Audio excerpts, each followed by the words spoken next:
Dulu, Islam pernah berjaya menguasai hampir 2/3 dunia selama lebih dari 13 abad. Dimulai sejak Rasulullah SAW hijrah ke Madinah dan mendirikan daulah Islamiyah di sana, sampai keruntuhan khilafah Turki Utsmani pada tahun 1332 Hijriah. Di masa kejayaan Islam, kaum muslimin hidup sejahtera di bawah naungan khilafah. Harta, darah, dan kehormatan mereka terjaga. Tidak ada yang berani melecehkan kaum muslimah, karena apabila itu terjadi, pasti khalifah dan bala tentaranya akan datang untuk menolongnya.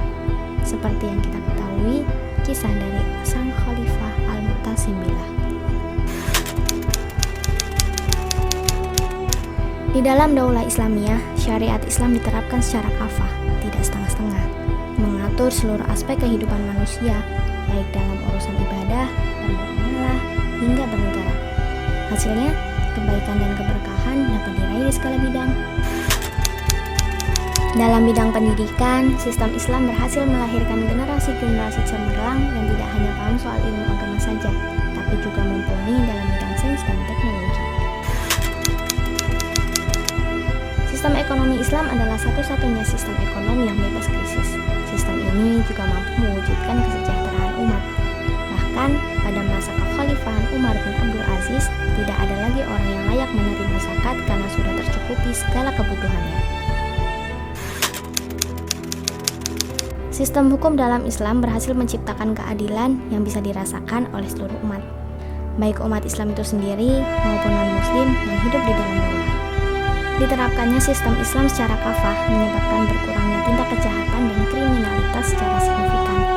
Akidah umat dan kemuliaan Islam terjaga, sehingga predikat baldatun thayyibatun wa rabbun ghafur benar-benar terwujud.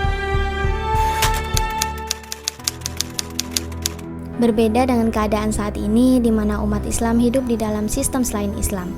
Kerusakan demi kerusakan datang tanpa bisa dihentikan, layaknya remblong. 100 tahun sudah umat Islam hidup tanpa khilafah, 100 tahun pula penderitaan berkepanjangan terus dirasakan. Keadaan umat melemah tanpa junah yang melindunginya.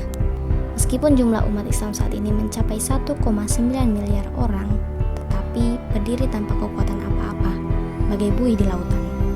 Rasulullah SAW bersabda, "Nyaris orang-orang kafir menyerbu dan membinasakan kalian seperti halnya orang-orang yang menyerbu makanan di atas piring." Seseorang berkata, "Apakah karena sedikitnya kami waktu itu?" Beliau bersabda, "Bahkan kalian waktu itu banyak sekali, tapi kamu seperti buih di atas air. Dan Allah mencabut rasa takut musuh-musuhmu terhadap kalian, serta menjangkitkan dalam hatimu penyakit Tuhan." Seseorang bertanya, "Apakah wahan itu?" Beliau menjawab, "Cinta dunia dan takut mati." Hadis riwayat Ahmad Al-Baihaqi dan Abu Daud. Kini terbukti, di berbagai wilayah umat Islam dibantai dengan keji, seperti Palestina, Suriah, Afghanistan, Bosnia, Myanmar, Cina, dan masih banyak lagi. Kehormatan seorang muslimah dengan mudah dikoyak, harta kekayaan umat dirampas, syariat Islam dilecehkan. Tidak lagi marwah yang dimiliki oleh umat Islam. Bahkan di negeri ini di mana umat Islam menjadi mayoritas, umat Islam justru dituduh dengan berbagai tuduhan keji, teroris, radikal, intoleransi, dan lain sebagainya. Generasi muslim pun dirusak oleh serangan Ghazwul Fikri melalui fun, food, and fashion.